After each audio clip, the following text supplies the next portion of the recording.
Moving on, because this is not the first time this is coming up. And Mheshimiwa Makali, once upon a time, you may know it, Kisumu Cotton Mills, Kikomi, it was a private entity. Yes. Then in the 80s, it was nationalized so that it could contribute to the exchequer revenues.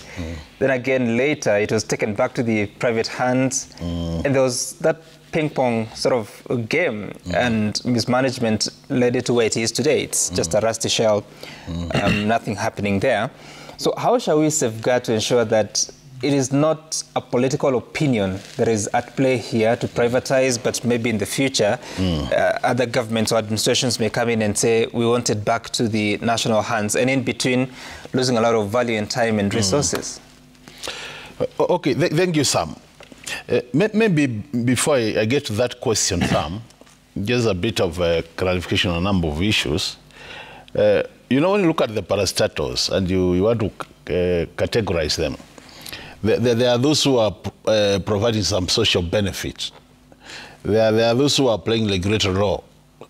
And there are those which are now purely in investment. And I think the focus here should be on parastatals which are more playing the role of just investment, business, like he was saying.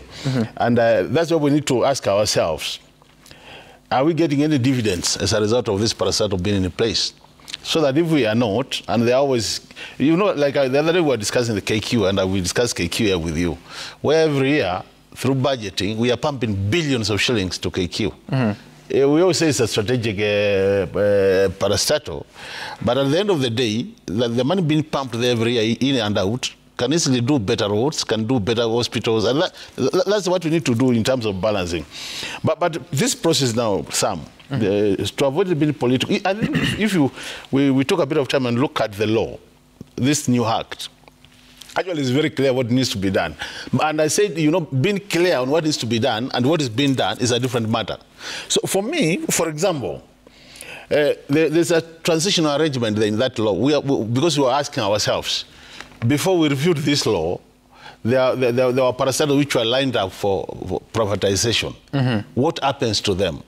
Now, there's a transitional arrangement where we are saying that whatever had been agreed before the law is already null and void. So this law, we are going to get a new listing, and that's why you've seen how the lists are published. What is expected is after publishing this list, it will go to the cabinet. The cabinet needs to approve.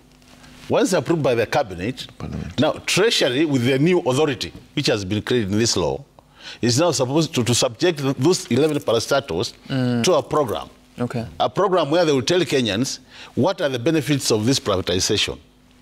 How much are we going to save by doing this from the exchequer releases?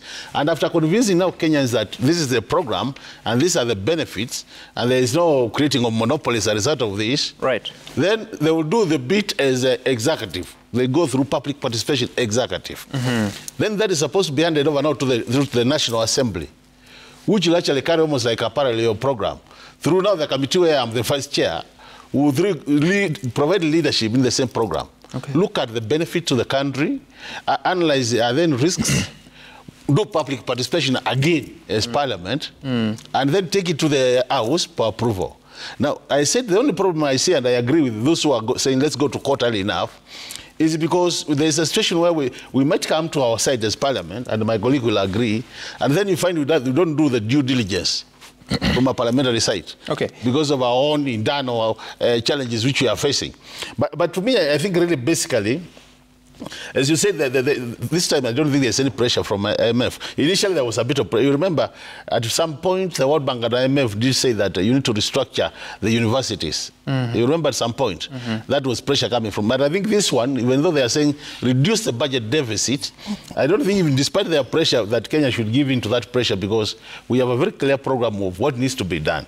So if we adhere to that program, I can tell you for sure, at the end of the day, we'll be able to isolate those parastatals like which have national, like what you're saying, the KICC. KICC might not need to be privatized on the basis of returns, which will come from it. But it might not, we might say no to it because of what you're saying.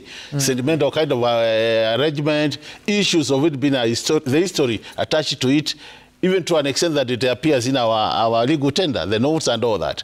So on the basis of, you can say no, the private interest the social interest outweighs the private. If private hands were to buy that property, Yes. They have the right to even make changes. Obviously. Once you buy, if it becomes private, it's just like your house. You can change whatever room you Right now, some